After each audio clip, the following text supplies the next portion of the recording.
ಊಟ ತರಲಿಲ್ಲ ಎಂಬ ಕ್ಷುಲ್ಲಕ ಕಾರಣಕ್ಕೆ ಯುವಕನೊಬ್ಬನನ್ನ ಬರ್ಬರವಾಗಿ ಕೊಲೆ ಮಾಡಿರುವ ಘಟನೆ ಬೆಂಗಳೂರಿನ ಬನ್ನೇರಘಟ್ಟ ವ್ಯಾಪ್ತಿಯಲ್ಲಿ ನಡೆದಿದೆ. 23 ವರ್ಷದ ತಿಲಕ್ ಮೃತ ಯುವಕ, 25 ವರ್ಷದ ಅಜಯ್ ಕುಮಾರ್, 24 ವರ್ಷದ ರವಿಚಂದ್ರ ನಾಯಕ್ ಅಲಿಯಾಸ್ ಪಾಯ್ಸನ್ ರವಿ, 26 ವರ್ಷದ ಸಂಜಯ್ ಮತ್ತು 24 ವರ್ಷದ ಮೊಹಮ್ಮದ್ ರಜಾಕ್ ಬಂಧಿತ ಆರೋಪಿಗಳು.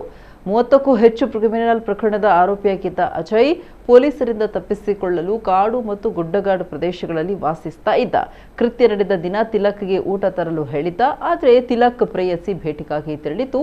ಊಟ ತರದಿದ್ದಕ್ಕೆ ಆಕ್ರೋಶಗೊಂಡ ಆರೋಪಿಗಳು ತಿಲಕ್ನ ತಲೆ ಮೇಲೆ ಇಟ್ಟಿಗೆ ಎತ್ತಿ ಹಾಕಿ ದೊಣ್ಣೆಯಿಂದ ಬಡಿದು ಬರ್ಬರವಾಗಿ ಹತ್ಯೆ ಮಾಡಿದ್ದಾರೆ ಅಂತ ತಿಳಿದು ಬಂದಿದೆ.